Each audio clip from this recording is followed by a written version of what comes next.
나팔 심판의 오늘 마지막 말씀을 같이 나눕니다. 일곱 번째 나팔 심판. 근데 말씀의 제목이 이제 그리스도의 나라가 되어예요. 심판이라고 앞에는 얘기를 하더니 무슨 그리스도의 나라가 되었다 이런 얘기를 할까? 심판이면 여러분 딱 머릿속에 생각이 되는 것은 무서움, 공포, 어떤 멸망 이런 것들을 생각을 할 텐데 그게 아니라 일곱 번째 마지막 심판이라고 했으면 일곱 번째니까 어떤 절정에 이르는 때인데 그 절정에 하나님께서 저와 여러분들에게 주시는 소망의 메시지가 오늘 말씀에 담겨 있다라는 건데요. 자, 일곱 번째 나팔 심판의 담당을 맡았던 천사가 나팔을 딱 불었어요. 오늘 말씀의 내용이 그렇게 시작이 돼요. 나팔을 불었는데 하늘에서 큰 음성이 들리는 거예요. 그래서 요한이 이 큰 음성이 뭐지 했는데 그 들려오는 소리를 유심히 딱 들어보니까 그 소리가 이런 내용들이었어요. 하늘에 존재하는 그런 이미 승리한 백성들, 하나님의 백성들, 그 승리한 하나님의 백성들을 가리켜서 그 천상에서는 어떤 표현으로 표현되고 있냐면 24장로다. 이 땅의 교회가 이 땅에 고난 많은 눈물 많은 시간들을 이 땅에서 몸도 아프고 여러 가지 환난도 많이 겪고 어려운 일들을 많이 우리가 경험하면서 이 땅에서 살아가잖아요. 지난 시간에 여러분 말씀이 기억나는지 모르겠지만 지난 시간에 나누었던 교회를 상징하는 말 두 증인 생각이 나시나 모르겠어요. 두 증인, 이 두 증인은 하나님 앞에서 이 땅에서 증인된 삶을, 말씀을 붙잡는 삶을 살다가 고난당하는 교회를 가리킨다라고 말씀을 했는데 두 증인이 교회라는 것처럼 이 땅에서 하나님 말씀을 붙잡고 끝까지 이겨내는 삶을 살아가야 되는 것이 우리의 삶이다 말씀을 나눴었어요. 그 두 증인처럼 이제는 하늘에서 그 큰 음성이 나오는데 그 음성이 보니까 노래예요. 영광스러운 찬송이에요. 그런데 그 찬송을 부르는 사람들을 보니까 24장로라고 했어요. 24장로는 이 땅에 이 두 증인으로서 눈물 많은 말씀 붙잡고 그래도 힘에 겨웠지만 그 고난의 시간들을 다 통과해내서 마지막에 완성된 하나님 나라에서 하나님 앞에서 영광스러운 찬송을 부르는 교회를 가리켜서 24장로다 이렇게 표현을 하고 있단 말이죠. 근데 그 24장로가 완성된 하나님의 나라에서 거기서 찬송을 부르는데 그 찬송이 이 마지막 나팔을 울려 퍼질 때 찬송이 지금 터져 나온 거예요. 그 내용이 뭐였어요? 말씀을 보니까 뭐라고 얘기해요? 15절 말씀에 15절 말씀 그 내용은 이랬어요. 세상 나라가 우리 주와 그리스도의 나라가 되어 그가 세세토록 왕노릇 하시리로다 이렇게 말씀하고 있어요. 세상 나라가 우리 하나님과 그리스도의 나라가 된다. 그리고 그리스도는 그 모든 세상을 다스리시는 정말 왕이 되신다. 이렇게 쉽게 표현하면 그 얘기를 하고 있는 거예요. 이 15절 말씀이 얘기하는 것이 이것을 누가 노래했다고요? 교회가, 승리한 교회가 24장로라고 상징되는 승리한 교회가 천상에서 고난의 시간들을 다 통과해내고 승리한 모습으로 이렇게 영광스럽게 찬송을 하고 있다라는 말이죠. 그런데 이 말씀의 한글 성경을 보니까 이렇게 표현되어 있단 말이죠. 세상 나라가 지금 여러분 세상 나라 하면 이 눈물 많고 환난 많고 우리가 예수님을 믿고는 살지만 아직도 이 땅에서의 문제가 다 해결되지 않은 우리 모두가 다 지금 고난을 통과하고 있는데 이러한 나라가 어떻게 바뀐다고요? 우리 주와 그리스도의 무엇이 된다고요? 나라가 된다 이렇게 표현하고 있어요. 아니 어떻게 될까? 그런데 한글 성경에는 앞에 세상 나라가 우리 뒤에도 그리스도의 나라가 이렇게 나라라고 표현을 해놓고 있는데 두 개의 단어가 쓰고 있잖아요.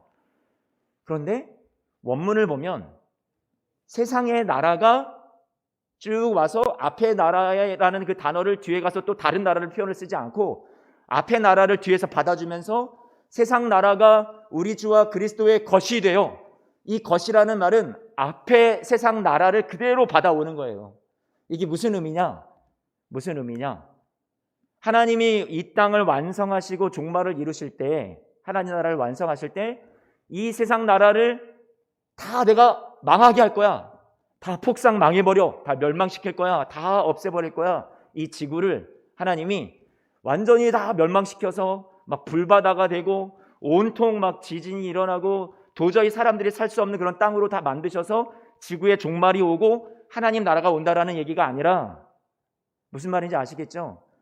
우리가 앞에 썼던 이 세상의 나라가 지금 저와 여러분들이 땅에 발을 딛고 살아가는 이 고난의 현실이 하나님이 이 세상을 다 망하게 해버리고 새로운 나라로 하나님께서 우리를 끌어데리고 올라가셔서 정 다른 나라에 살게 하신다는 것이 아니라 이 땅에 눈물 많은 현실을, 이 세상의 나라를, 하나님의 통치를 받지 않았던 이 땅의 나라를 어떻게 하신다고요?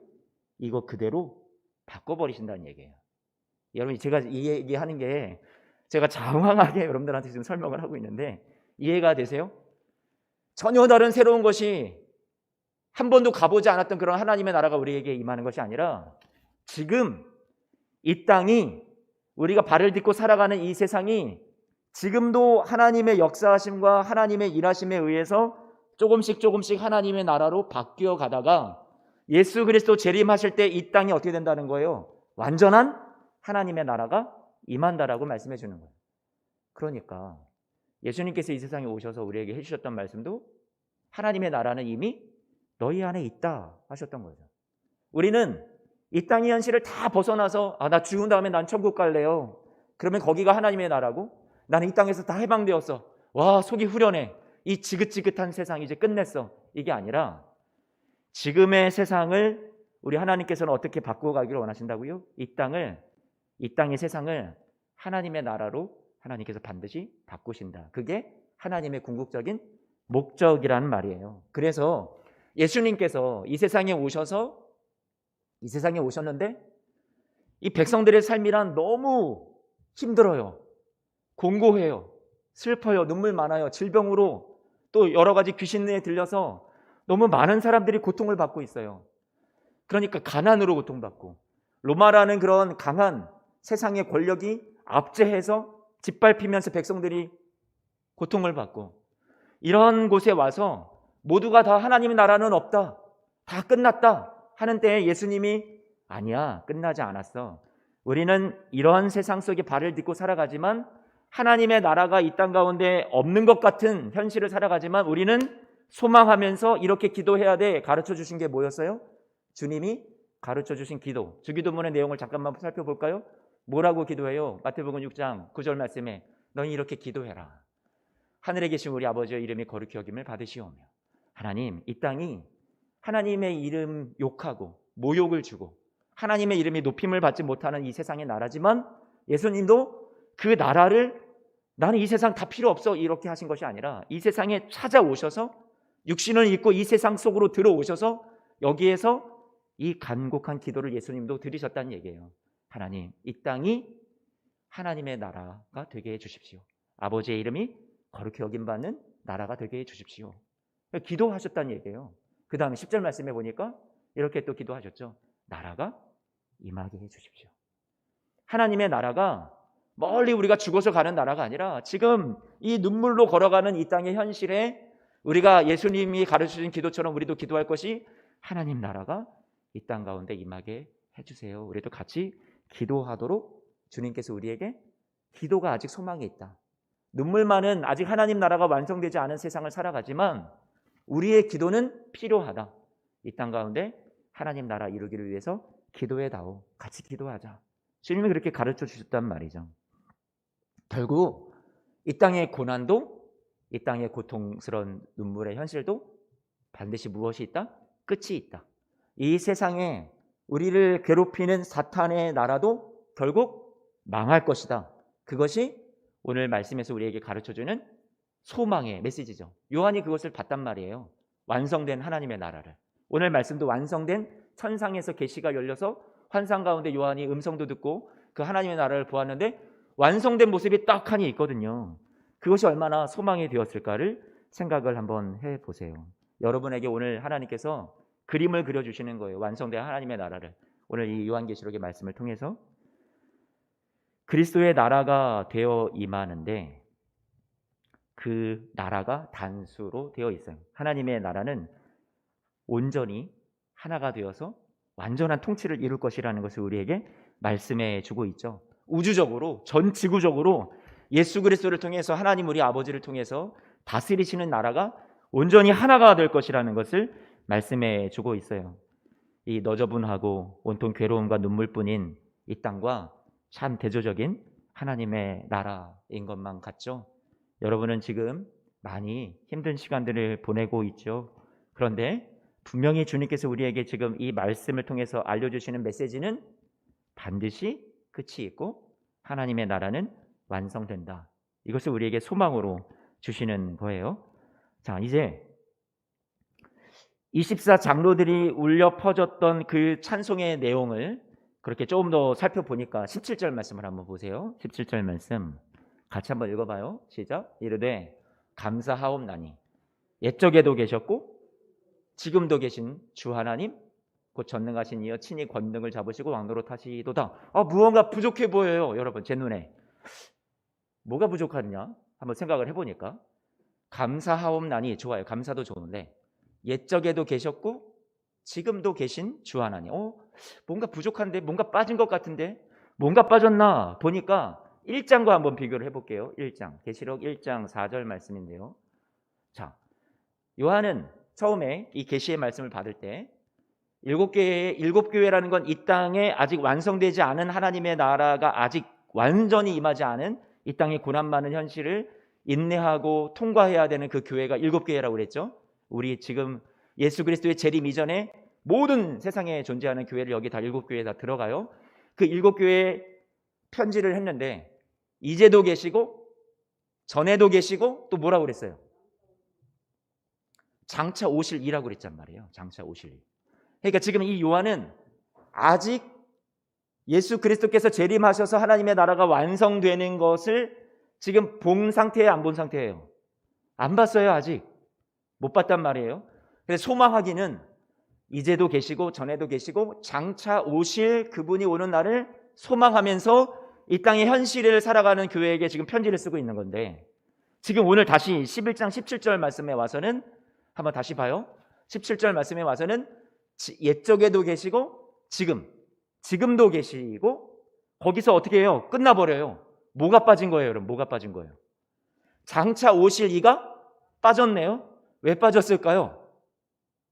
지금 왜 빠졌을까요? 지금 24 장로가 찬송하는 것은 장차 오실 이가 지금 현재에 이루어져 버린 사건이에요. 이해가 되세요? 장차 오실 미래의 소망이 아니라 이미 현재에 임재하시고 와 계신 거예요. 예수 그리스도께서 재림하셔서 완성된 지금 하나님의 나라예요. 미래에 더 이상 소망이 머나먼 저 머나먼 꿈, 언제 이루어질지도 몰라, 이런 꿈이 아니라 그 미래가 지금 현재 속으로 확 들어와 버린 거죠. 그러니까 장차 오실 이는 이미 실현됐기 때문에 더 이상 이 11장 17절 말씀에 장차 오실 이라는 얘기를 쓰지 않아도 되는 거예요. 필요가 없게 된 거죠. 왜요? 이미 오셨으니까, 이루어졌으니까. 그 얘기는 저와 여러분들에게도 언제쯤이면 하나님이 나한테 기쁨을 주시려나? 언제쯤이면 내 눈물을 다 닦아주시려나? 언제쯤이면 나에게 하나님께서 평강을 허락하시고 눈물을 다 닦아주시면서 잘했다, 너가 승리자다, 그렇게 나를 끌어안아 주실까? 그런 때가 우리에게는 너무나도 머나먼 저 꿈에서나 가볼까 말까 한 그런 일인 것 같지만, 오늘 이 말씀을 통해서 우리에게 알려주시는 것은 그때가 이미 와 있다라는 거예요. 와 있다라는 거예요. 지금 계시록 말씀에서 우리에게 보여주시는 이 그림은, 하늘나라의 완성된 그림은, 우리가 이 다음에 죽어서 나중에 언제일지 모르겠지만 이 다음에 가서 보게 될, 그때 가서야 정말 이렇게 되는구나라고 만나게 될 하나님의 나라가 아니라, 하나님은 시간을 어떻게 하시는 분이세요? 초월해 계시는 분이죠. 하나님에게는 현재, 미래, 과거가 없으신 분이잖아요. 하나님은 이 시간을 뛰어넘어 계신 분이잖아요. 우리한테나 아직도 안 이루어졌어, 이런 일이지, 하나님한테는 시간이라는 것을 초월하신 분이기 때문에 이미 완성된 일을 지금 어떻게 하셨어요? 이미 다 이루어 놓으셨어요. 우리한테나 미래지 하나님한테는 이게 어떻게 된 거예요? 이미 딱 준비가 완료되어 있는 거예요. 100% 완성됐어요. 근데 그 완성된 하나님의 나라가 이 시간 안에 갇혀 있는 우리한테는 아직 이루어지지 않아 보이는 것뿐이지, 지금 눈을 열어서 요한에게 보여주신 것은 지금 이 동일한 시간에 고통을 지금 막 한참 살아가고 있는 이 땅의 교회와 요한도 눈물로 박해 속에서 하나님 말씀을 증거하고 막 이렇게 살아가는데, 하나님이 눈을 열어서 보여주시는 것은 시간을 뛰어넘어 이미 완성된 하나님의 나라가 지금 우리 곁으로 성큼성큼 오고 있다는 것을 말씀을 통해서 이제 보여주신 거죠. 지금 이미 이루어진 거야. 아직 이루어지려면 한참 멀리 남아있는 게 아니라 이미 이루어졌고 너희들은 시간 안에 지금 갇혀 있지만 이것이 지금 너희들에게 성큼성큼 다가오는 그 시간을 향해서 지금 달려가고 있어. 그러니 인내하고 그러니 참고 우리 함께 믿음으로 승리하자라고 말씀을 주시는 것이 바로 이 말씀이라는 말이에요. 계시록 말씀이죠. 지난 시간 나누었던 두 증인의 이야기에서 교회의 그 순교자적인 삶을 통해서 회개하지 않던 자들이 이제 막 회개하는 사람들로 하나님 앞으로 돌아오게 되는 이야기, 지난 말씀에 있었어요. 놀라운 결과가 일어나기도 되는데 아직도 여전히 완성되지는 않았었죠. 그런데 그 하나님 앞에 돌아와야 될 자들이 돌아오게 되고 하나님 앞에 대적하던 세상이 이제는 왕 되신 그리스도에게 온전히 무릎을 꿇고 왕으로 시인하고 그리스도께서 왕으로 다스리시는 때가 반드시 온다라는 것을 오늘 말씀에서 가르쳐 주고 있죠. 그래서요 18절 말씀에 같이 한번 읽어봐요. 18절 말씀. 이방들이 분노하매 주의 진노가 내려 죽은 자를 심판하시며 종 선지자들과 성도들과 또 작은 자든지 큰 자든지 주의 이름을 경외하는 자들에게 상 주시며 또 땅을 망하게 하는 자들을 멸망시키실 때로소이다. 하나님의 나라가 온전히 임하면 이제는 세상이 심판을 받고 하나님을 대적하던 힘들이, 어둠의 권세들이, 그리고 마귀들이 다 심판을 받고 우리를 사망으로, 죽음으로 우리를 몰아갔던 죽음의 세력이 이제는 죽을 차례죠. 그러니까 저와 여러분들을 죄와 사망으로 막 몰아갔던 이 땅의 모든 악이, 사망이 이제는 사망할 차례가 이제 예수 그리스도의 재림을 통해서 악이 종식이 되는 때가 이제 온다라는 얘기를 18절 말씀에 하면서, 반대로 우리 이 믿음을 잘 지키면서 이 고난을 통과한 자들에게 하나님께서 뭘 주신다고 얘기하시냐면 상을 주신다. 심판할 자를 심판하시고 상 주실 자들을 상 주시는 그런 것에 대해서 18절 말씀이 말씀하고 있는 거죠. 그렇다고 해서 여러분 우리가 천국에 가서 막 누구는 이 땅에서 누구보다 조금 더 믿음 생활 잘했고 뭐 봉사 생활도 조금 더 잘했고 막 그래서 하나님이 더 큰 상급을 주시고 금은 보석이 더 많이 박혀 있는 집을 하사하시고 여러분에게 하나님께서 상급을 차별하실 하나님이시다, 우리가 혹시 그렇게 오해하는 경우가 있는데 아니요. 여기서 말씀하는 상급이라는 것은 여러분들 하늘나라 가가지고 여러분들이 뭐 물질적으로 보상을 받고 뭐 더 큰 집에 하늘나라 가서 뭐 나는 궁궐집에 살고 뭐 누구는 뭐 예전에 어떤 이야기들을 들어보면 조그마한 집에 뭐 산다고 그러는데 우리가 생각했던 것과 달리 그게 아니라 여기서 말하는 상급이라는 것은 영원한 생명, 저와 여러분들이 받을 자격이 없는데 보상을 받게 된 것을 말하는 거예요. 우리가 은혜로 구원함을 입게 되어서 그것이 가장 큰 상급이다라는 것을 우리에게 말씀해 주죠. 구원 그 자체가 나 같은 죄인이 용서함 받아서 하나님 앞에 빈손 들고 나아갔을 뿐인데 주님께서 내려주신 생명의 면류관을 받고 우리가 그 생명의 면류관도 다시 주님 앞에 올려드리면서 내어드리면서 구원하심은 오직 하나님과 우리 어린 양 예수 그리스도께 있습니다. 우리는 나는 이 면류관 쓸 자격조차 없습니다 하고 그 구원의 상급도 벗어서 하나님 앞에 영광을 다시 돌려야 하는 우리의 모습만 남아있을 뿐이라는 얘기죠. 19절 말씀에 보니까 19절 말씀에 뭐라고 얘기해요? 이제 하늘에 있는 뭐가 열린다고요? 하나님의 성전이 열린대요. 예수 그리스도께서 십자가에 못 박히심을 통해서 아무도 하나님 앞에 그 성전에 자기 스스로 나아갈 수 없고 대제사장만 1년에 한 번씩 그 휘장을 지나서 지성소 가운데로 나아갈 수 있었던 그 휘장이 어떻게 돼요? 찢어지고 예수 그리스도를 통해서 우리가 하나님과 함께 만날 수 있는 그 길이 열렸던 것처럼 이제 예수 그리스도의 재림을 통해서 하나님의 성전이 우리 앞에 어떻게 되는 거예요? 열리고 누구나 다 하나님의 임재 가운데 들어가게 된다라는 거죠.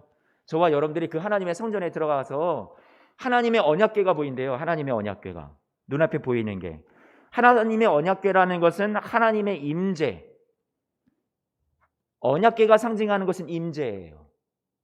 그렇죠 여러분? 블레셋과 싸울 때 이 하나님의 임재를 상징하는 언약궤를 들고 나가서 싸우기도 했단 말이에요.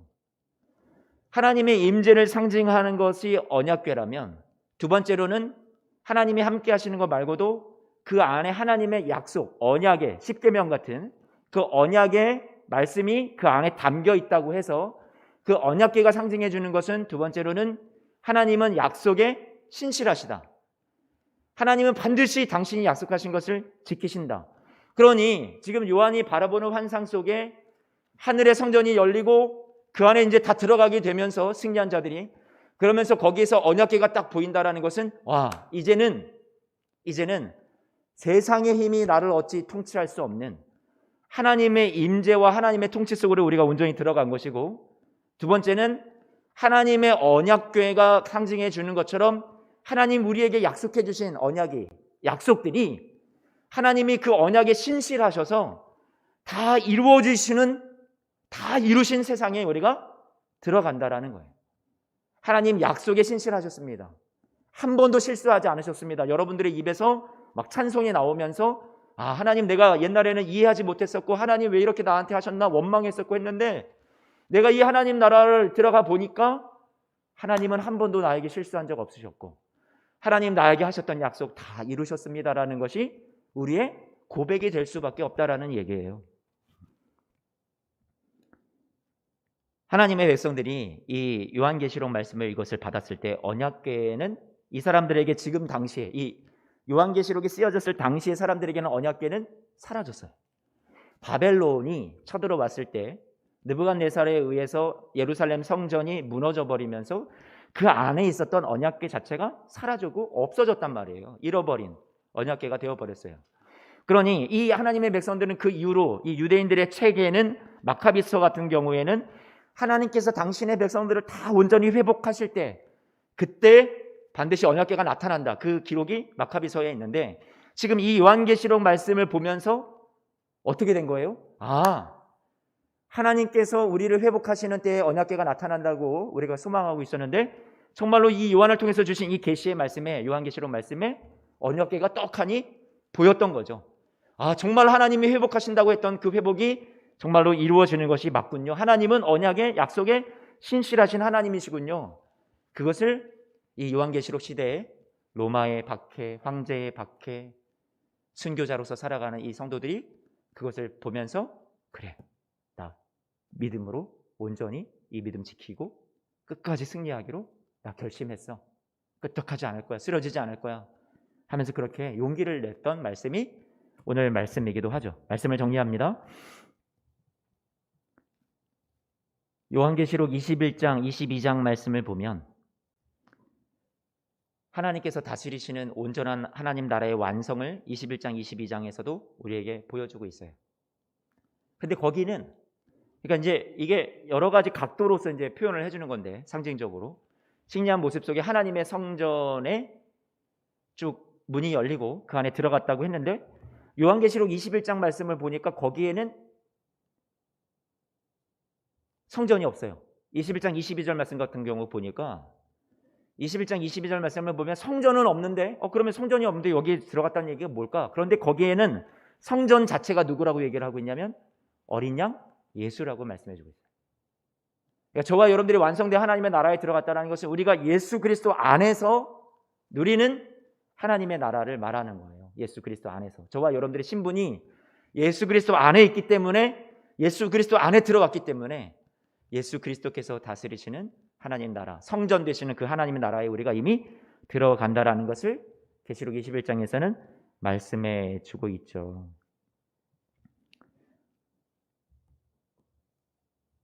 일곱째 나팔이 불려지는 이때 하나님의 역사가 이제 정말 마지막으로 완성되는 그때를 말해요.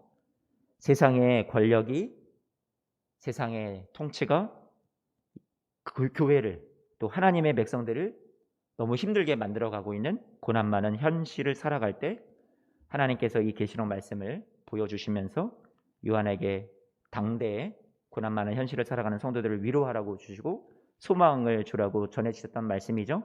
이 모든 것이 다 지나갈 거야.